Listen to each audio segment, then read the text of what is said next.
The Guild is Maximum Lawyers' community of legal entrepreneurs who are taking their businesses and lives to the next level. As a Guild member, you'll build relationships, be held accountable, and learn strategies specifically designed to get you unstuck and accelerate your plan for growth. Members are also granted exclusive access to masterminds hosted around the country. Our next event is coming up, and we're heading to Scottsdale, Arizona. There's something truly magical about the power of these in-person connections where real-time breakthroughs happen. Picture this. You're surrounded by like-minded law firm owners tackling your business and mindset challenges together.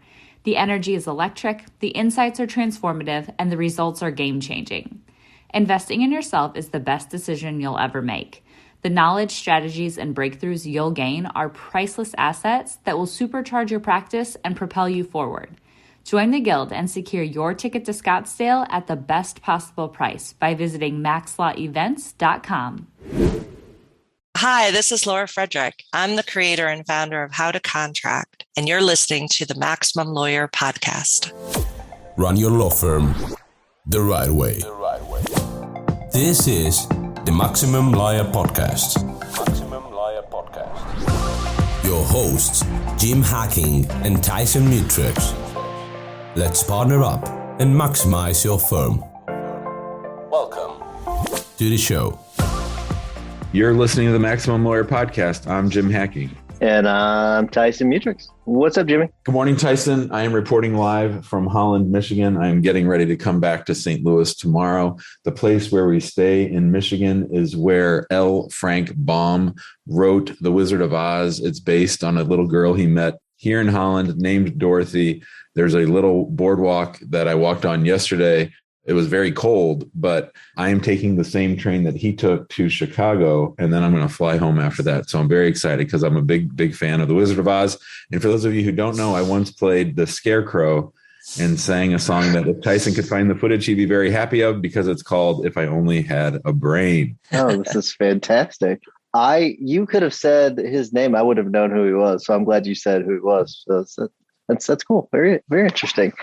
All right. Well, let's get to our guest today, Jimbo. So our guest today is Laura Frederick. Laura is a former Tesla and Morrison and Foerster lawyer with 25 plus years of experience who teaches lawyers real-world contract drafting and negotiation tips. In 2020, Laura self-published a book on contracting that has become an Amazon bestseller and has been embraced by several law schools and law school professors, which we will get to in a moment. Laura, welcome to the show. Thanks so much for having me. So, Laura, usually we like to ask our guests to tell us a little bit about their legal history and their path to where they are now. You have quite an interesting story, so I think our listeners are really going to like hearing it. Why don't you tell us a little bit about what's happened in the 25 plus years since you graduated law school and sort of what your path has been until you got to How to Contract? Sure. So I graduated law school in 93, and then I knew I wasn't ready to quite jump into practicing law at the time. So I took a year off and did a Fulbright grant up in Canada. So I spent a year studying international commercial dispute resolution. And then after that, it was still in a recession. I wanted to focus on international contracts. That's been a passion of mine my whole life. And so I started working in international franchising. That was the only job I could get back in 1994 when we were still, the economy was still reeling. So I did that for a few years and then moved over to tech transactions. I was able to ride the bubble up for the dot-com boom and deal with 1999 and year 2000 issues. And then I ended up practicing that in law firms for another 6 years, including at Morrison and Foerster. And while at MoFo, as those who know it, that's the short name. That while at MoFo, I was based overseas in Hong Kong and Singapore for about 2.5 years. So that was a big highlight of my career. Came back and went in-house in 2005 for an energy company. I did a lot of different things for them, ended up getting into renewable energy, worked in a lot of different companies there, then Solar City, which was later acquired by Tesla, where I stayed for a few more years. And then in 2019, I realized it was time to try something new. I loved working at Tesla so much. It's really my favorite job in my career, but something was missing. So I said, I want that control. I want that freedom. So I quit and opened my own firm.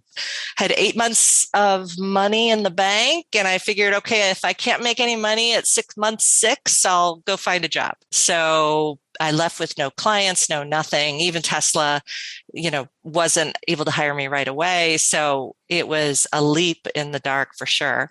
And then fast forward about a year and a half, my firm's trucking along. It's doing well. And then I started posting on a whim a contract tip every day on LinkedIn. And there was a huge interest in it because it was so much more than just do this. It was do this, but then lots of discussion with experienced lawyers, lots of questions, lots of engagement, often 50, 100 comments back and forth on each post talking about the intricacies of each point. And so that kind of ballooned. And then I had always wanted to do more training. So I created a training business. And then that's taken off like crazy over the last year and a half. And we had a big conference in January with 350 people paid for tickets, which I thought was a huge thing for our first one. And I have a membership and we have courses and, lots and lots of things now to offer practical training to lawyers and professionals. It's very good. Lots on package here.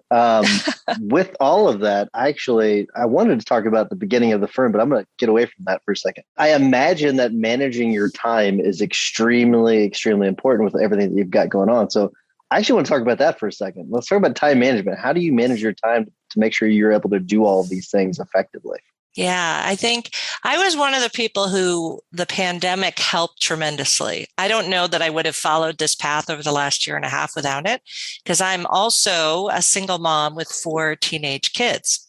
And before the pandemic, I had 3 roles. I worked, I was mom, and I was taxi. So that was my life was filled with driving people everywhere. And then the pandemic happened and all of a sudden, all that taxi time was free. And that's really a lot of what I did. So for now, I just really focus on doing what I can do and outsourcing as much as I can to other people, but really keeping the core of what I do. And one of those things in time management, a lot of people say, oh, but you must how much time do you spend on social media? That's a big waste of your day.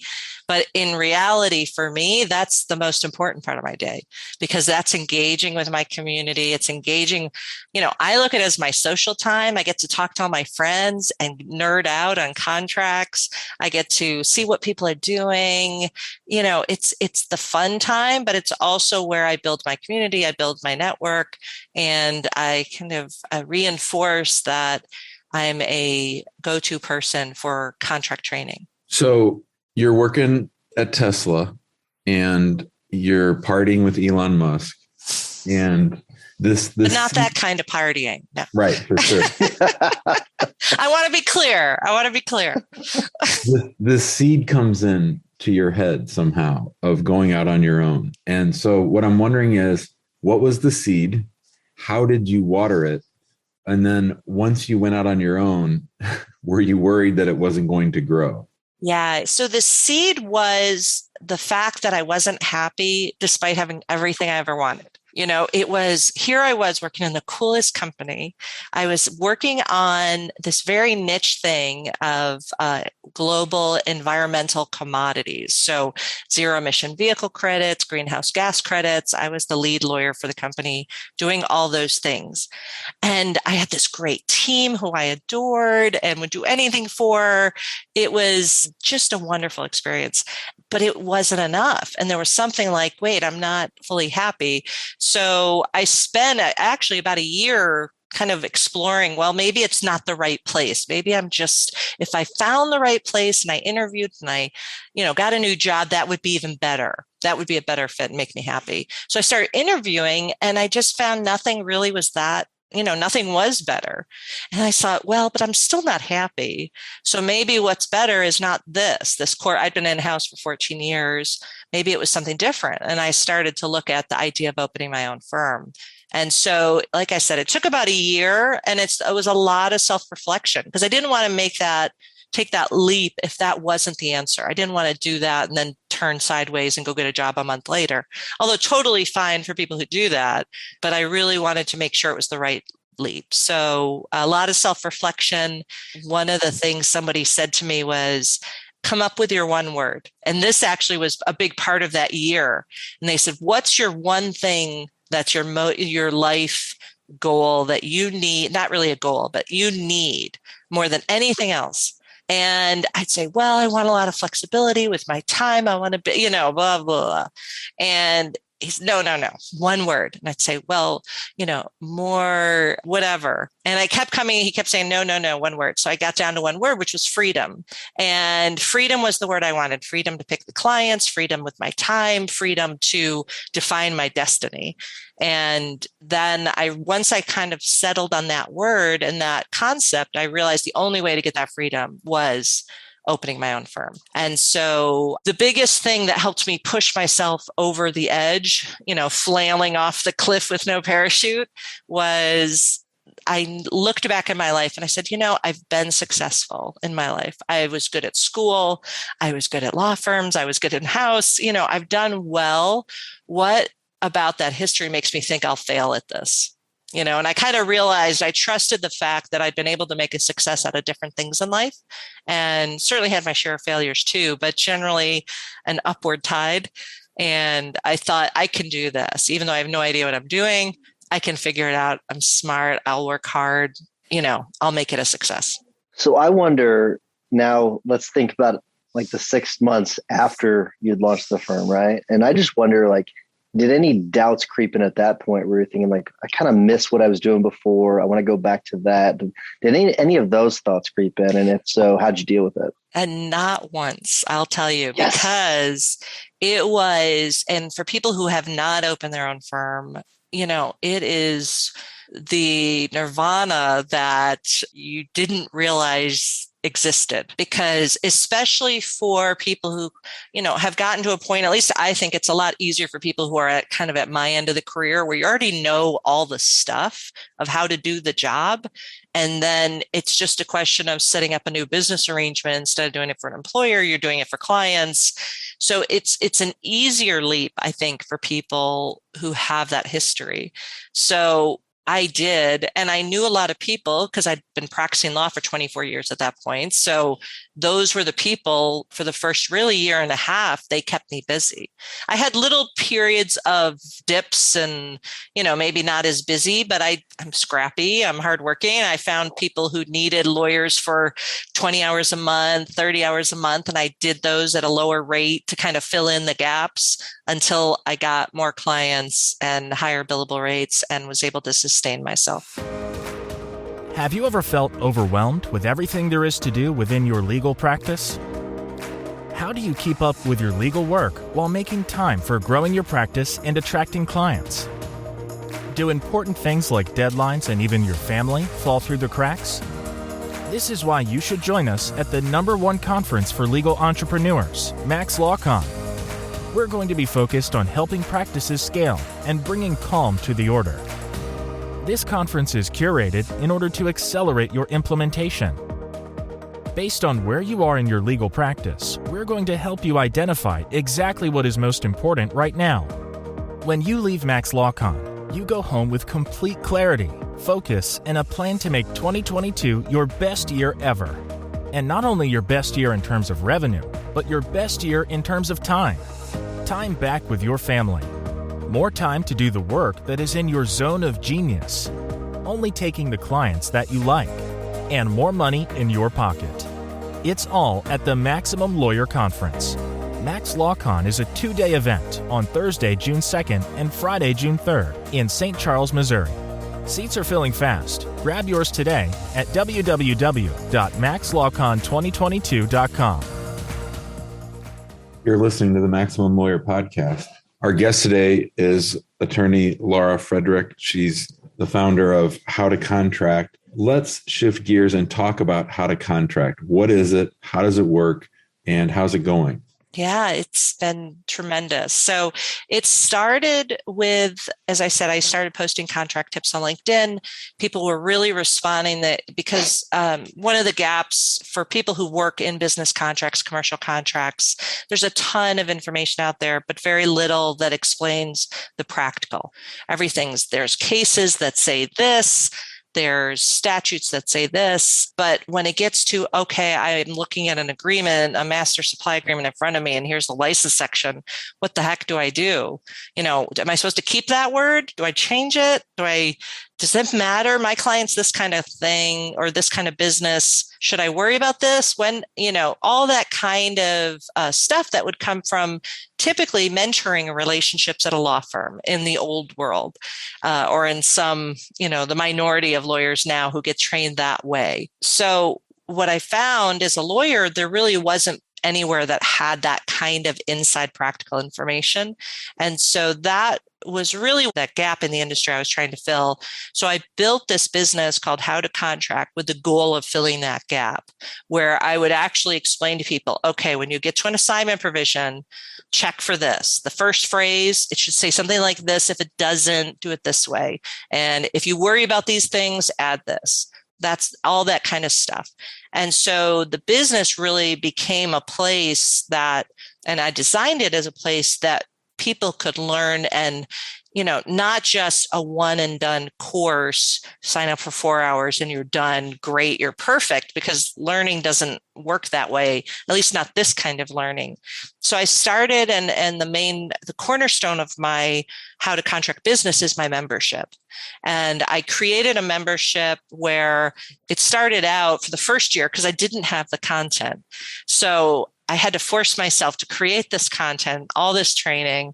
And what I did was promise to my founding members that I would supply one contract tool a week, a checklist, a negotiation script, a video, whatever it was. And, so I got to the end of my first year in this last March, 2022, and had this wonderful library now of all those videos. Now it's up to about 17 hours of videos. It's 44 contract tools of, like I said, checklists, scripts, things like that. So my members get access to all that, plus other benefits as well. So that's the cornerstone. And then I've added in events. That's the other big part. I'd say now it's kind of 50-50 events and membership. And the events are the conference I mentioned before, as well as webinars and workshops and anything where I can bring together other experts, people who, and when I say experts, I'm not talking about a lot of writers or the professors. I'm talking about somebody who's been in the trenches for 20 years, 10 years even, doing this kind of stuff. So one of the questions we get all the time, and it's about how to create content. It's usually about videos or blog posts or whatever. Like, you were going a step further and you were creating content, but you're also creating like tools that you could use, which is even more challenging. So where did you come up with those ideas? Because that's quite intense. Yeah, the good thing is I've been collecting this stuff for most of my career. So I am a proponent of something called a personal contract playbook for anybody who works with contracts. And this is where you collect the kernels of wisdom that you come across over your career. So I might see a blog post that says, do these 4 things when you're going to terminate a contract, or here are some arguments you can make when you're negotiating an indemnity provision. And what I did, I wish I'd been even more religious, but I was pretty careful to collect those things. So I have this 200-page Word document because it's old school, and it's there when I need it. So if I have a adequate assurance under the UCC, I can go in my workbook and there's a 2-page memo that a law firm wrote about 10 years ago, and I dropped it in there. So it's just a great way to collect it. So I took that as kind of a basis, but I'm also the practicing lawyer, and I'm a student of the practice in the sense that I view drafting and negotiating contracts like a mechanic working on cars. There's a process. It's not just a painter coming in, looking at a canvas. What shall I do today? It's okay. You're in section 1 on purchase orders. This should cover these 7 things. And if you're this kind of business, you should add these other 2 things. So I view it mechanically already. And I think that really lends itself to creating these checklist mechanical approaches to what some view as this kind of amorphous, unbounded task. Whereas I see it as, thousands of points that you should know in order to do the task. And all of us just know parts of those thousands of things, but we keep learning and growing and getting better. And that's kind of the career and joy of doing contracts. I love this. Because we hear so often from people, I can't scale what's in my head. I mean, they do sort of think of themselves as legal artists and like that it's not systematizable. And so I love that you've done this. What arguments do you have to help us try to convince people that it is all breakdownable? Yeah. Well, if you think about it, for those who have been doing anything in your life, whether, if you're a senior lawyer, you've been practicing a long time, what do you know that somebody else doesn't know? So I look at that delta. So I think of myself, I've been doing this for 26 years. Then I think of the 3rd-year lawyer who is 3rd or 4th-year lawyer. They kind of know a little bit. They know the basics. And there's a difference in knowledge and skills there. Well, why should somebody pay me X hundreds of dollars more than they pay that 3rd-year lawyer? It's because of that delta and what I know. And so then I break down, well, what is it exactly I know? And if you keep breaking it down into smaller subcomponents, it's kind of like, I'm helping my kids write essays. It's like, okay, here's 3 big points in your essay. Okay, now let's break down point 1 into 3 subpoints. Okay, let's break those subpoints into 2 more subpoints each. And depending on how big the paper is, you keep breaking down. Well, that's a way that you can collect your knowledge is whatever subject you are. It's, let's say you're immigration, you pick one thing in immigration law that you do, and then you break it down. And then you look in that breakdown, you're covering not just like the steps and process, you're covering the law of why it's like that. You're covering, what I call inside baseball scoops of this is how all the experienced people know how to do it that other people outside this little group don't know. And here I'm sharing you kind of the other analogy is the inside, the magician's tricks of how we do what we do. And so a lot of that, I also find the reason lawyers have trouble breaking it down is because they're not clear on what they know. And I don't know that I was real clear on what I knew either. I mean, I knew a lot of stuff. I'd been doing it a long time. I was good at it, but what is it exactly? And so if anything, this practice of writing it down, creating this detailed, whether it's an outline form or whatever form works for you, forcing yourself to write it down is such a game changer. So I thought I was a good lawyer before, but after spending the last year documenting everything I'm super rock starred out because I just spent the last year really, really thinking hard about what I do and challenging my assumptions and forcing myself to go on the internet and learn stuff that I kind of thought I knew, but wasn't sure. And I didn't want to write it because it might be wrong.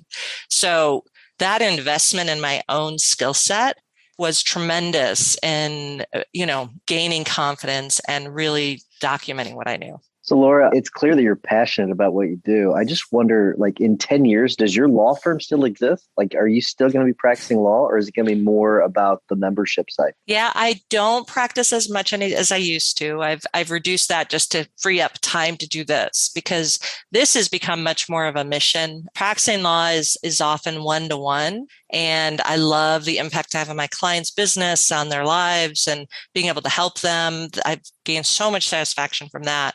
But this is another level where I'm able to help people, literally globally because the How to Contract membership is global. And I get messages all the time from people saying how much it's helped them. So that draw, it's like a drug. It's like, I want more of that. I love that, waking up to these messages and seeing the tangible proof of how this program has helped people. So I think over time, the law practice I expect will go away. But for now, it's still fun, and I enjoy doing both. Laura, for my last question, I would imagine that you've had a significant impact, especially on newer lawyers who don't have that mentor that you talked about, maybe solos.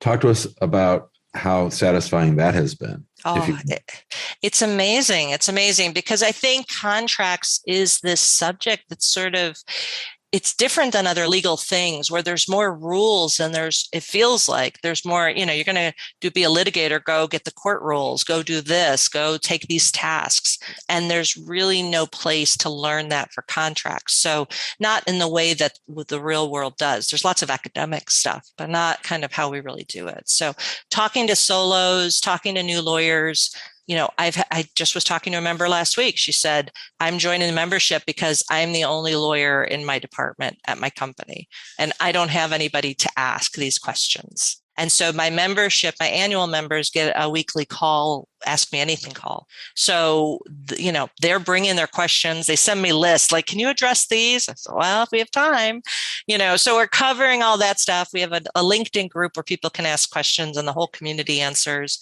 So it's really become it's a very community focused collective that helps each other. And so it provides that support that in the olden days, when people went to law firms, they were part of a big firm and lots of people to ask.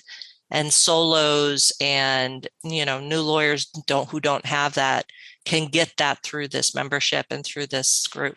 That's excellent, Laura. Before we wrap things up, how do people get in touch with you? So the best way is through howtocontract.com. That's my website, or LinkedIn. That's where I live all day, every day.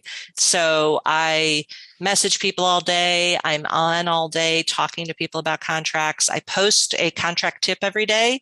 And if you haven't seen it, every day I create an original cartoon, a one scene green cartoon with little stick figures that, only super nerd lawyers and contract people will appreciate because it's always making little jokes. It's got aliens and, babies, negotiating contracts. It's got everything. So check it out if you haven't seen it on LinkedIn, just Laura Frederick. It's under Laura Frederick Law is my profile. So that's probably the best way. That's awesome. I can't wait to check it out. We do need to wrap things up. Before I do, I want to remind everyone to join us in the big Facebook group. Lots of great activity going on there. If you want a more high-level conversation, join us in the Guild. Go to maxlawguild.com. Remember to get your tickets to MaxLawCon 2022. Go to maxlawcon2022.com. And while you're listening to the rest of this episode, if you don't mind giving us a 5-star review, we would greatly appreciate it. Jimmy, what's your hack of the week? Laura, that was a great call. Thanks so much for coming on. And for my hack of the week, we got the dreaded 1-star review this week from someone who we had no idea who they were. Laura talked at the top of the show about the importance of building that online community. I took that 1-star post, I took it to my online community, which is a Facebook group for immigrants that we have over 5,000 members. I said, hey, look at this person. They gave us a 1-star review. We don't even know who it is. They didn't say anything that we did wrong. They just gave us a 1-star review. Can you help me out and leave us a 5-star review? So I didn't want it to go too crazy, but once we got to 12 new 5-star reviews, then I took down that post so that only the people who had done the reviews would see it. I got 12 new reviews, positive reviews out of it. And then I went to Google and I said, hey, Google, we don't even know this person. They're not in our database. And hopefully, I believe Google will take it down. So I've taken one negative review and turned it into 12 positive reviews. I love it. That's awesome, Jimbo. Sucks that you got the 1-star review, but it's awesome that you're got those 12 reviews. So awesome stuff. Laura, we always ask our guests to give a tip or hack of the week. Do you have a tip or a hack for us? Yeah, mine is on LinkedIn and how to be successful. So I went from August 2020 with 1,300 followers up to 28,000 now without spending a dime. And how I do that is I give. Give what you have to give of yourself without condition, help people, add comments to other posts, answer questions, just do as much as you can to benefit others without trying to think of ROI or anything else, trying to put numbers around what you're doing. It's going to pay off in community, in development, in networking. It's just a fantastic thing that has driven so much new work to my firm and makes me a happier person.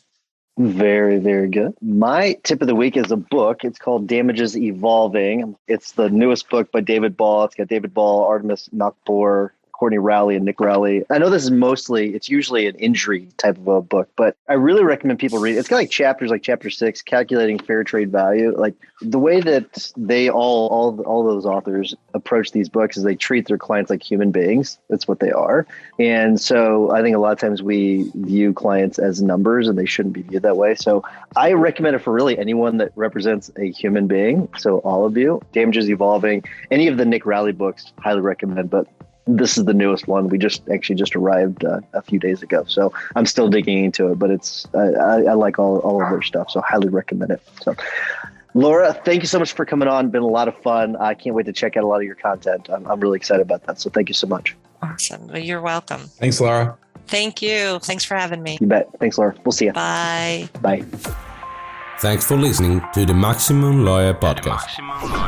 To stay in contact with your host and to access more content, go to MaximumLawyer.com. Have a great week and catch you next time.